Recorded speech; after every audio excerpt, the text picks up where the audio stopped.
If you had told me back in 2016 that this would be your life in 5 years, I'd probably tell you to go kick rocks.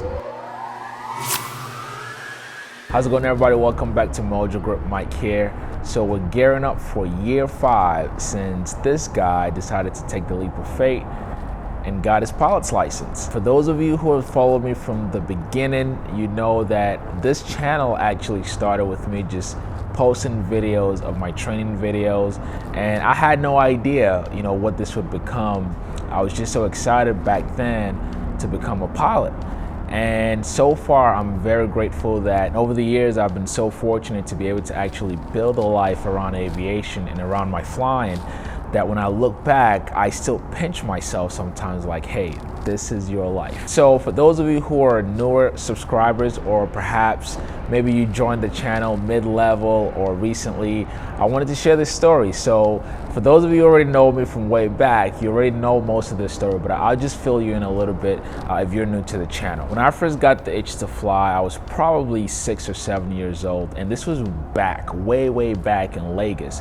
If you don't know my history, you can check out my personal channel and get to know me more there.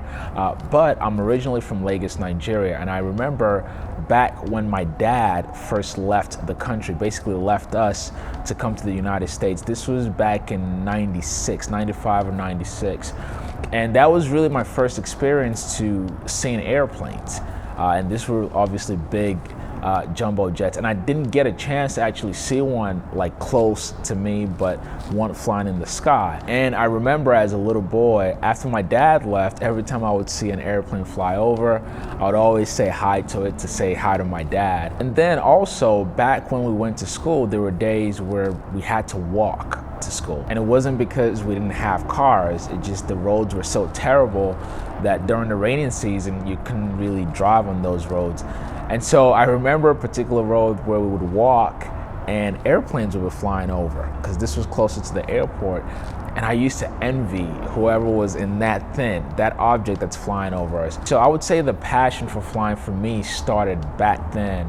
And the very first time that I actually got inside of an airplane was when I was 12 years old, and that was my journey coming to New York, coming to the United States. And I remember just being just blown away by this thing. Now, if you've seen airplanes fly over you and then you see one right in front of you, and then you actually get inside of one, you're gonna be blown away. And that was the case for me as a little boy, getting into this huge ship that could fly. I remember just how amazed I was and how shocked I was just by the sheer size of it. And then we actually got to see the pilots, the 2 men who were gonna fly this thing. And I remember from that moment on, I've just always fantasized about flying, about just being able to fly this thing. But here's the thing, for years, and I mean decades, okay?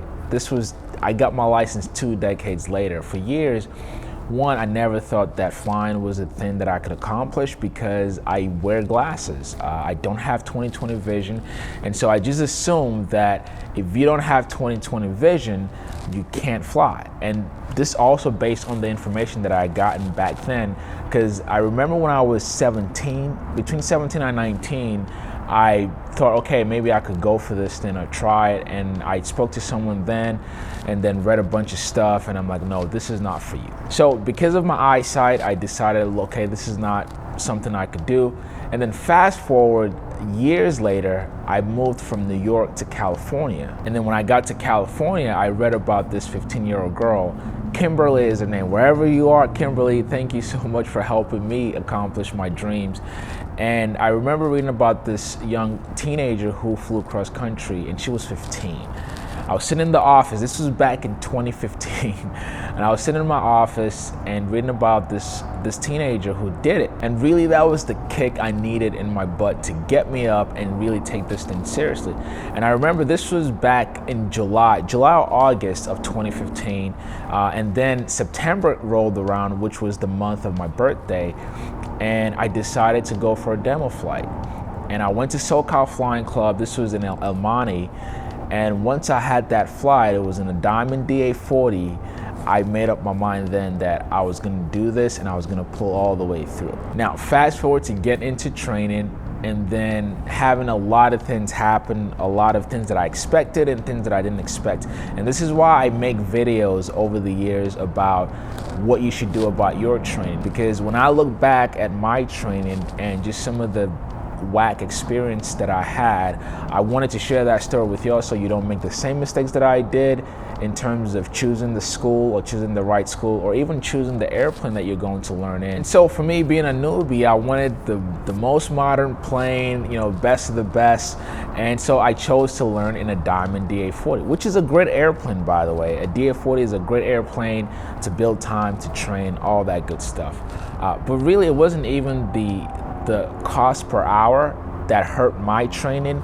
It was just the school that I trained with. Really, that's a different story. And again, this is why I've made videos over the years to choose well whenever you're choosing the school to learn or get your license. And long story short, I started my training back in 2015, late 2015, and I didn't get my license until the end of the year 2016. And when I look back at it now, I would say it's probably one of the hardest things that I've ever done, but it's also one of the best things that I'd ever done, because now I have a career and a life that I've built around this thing that even when I did it back then, I just did it because it was an itch that I wanted to scratch. It took me 15 months to complete my training and get my pilot's license. And I still remember that day like it was yesterday. This was December 26th of 2016. And I remember promising myself then that every single year I promise to celebrate this journey. And so we're coming up on year 5, and this year I've thought about what I could do to celebrate. Now, I celebrate privately, but now that I have this awesome community, I hope you guys celebrate with me. And so what I want to do for my celebration this year is to release my very first NFT. Again, if you know me from my personal channel, Mike Ojo, I'm big in the arts, partly because I'm a creator myself, not just on YouTube, but just every other aspect of my life and my business.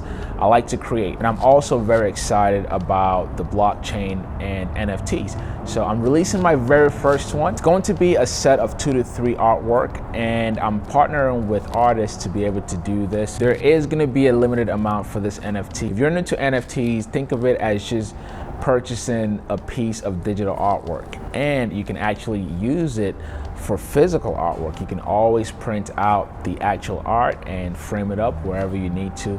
But for me, I'm excited about this, and also because I'm working with some local artists, and it's a way to support their work and also support what they're doing. Because being an artist, it's one of the hardest careers that you can get into. And so I'm very excited about this. And so it would be 2 to 3 artwork, and it's going to be limited. It's going to be limited to 450 copies. That's how long it took me to become a licensed pilot. And so that's where that limited amount came from, 450 days. So please go check out the artwork. The link is in the description below. It's listed in the marketplace right now for NFTs. And actually, before I end the video, I do want to educate a little bit for those who are not familiar with NFTs. Again, it's a piece of digital work that is stored on the blockchain, and you can trade for this digital work through crypto, mainly Ethereum, which is what this digital art is built on. It's what it's minted on, Ethereum. And so please make sure you check it out. Again, link in the description. And I want you to also share with me your story. Over the years, I've gotten hundreds, maybe thousands of emails of folks who have reached out like, hey, I watched your video and I decided to take the jump myself. So I want you to please share your story in the comments below. For me, it was a teenage girl who inspired me to finally get my butt going and go get my license. If you've watched Mojo Grip and decided to go get your license, I want to know about it in the comments below. Thank you all so much, man. Like, I'm so grateful when I pinch myself sometimes when I think of the life that I live now and being able to build a life around flying. So I'm so grateful to all of you who watch, who support, whether even if you dislike the videos, I'm so grateful because you're participating in the community. Thank you all so much for your continued support. I really appreciate it. Make sure you celebrate with me this year. Check out the NFTs. Also help support the local artists who are working on it. I really appreciate it, guys, and I will catch you on the next video. Peace.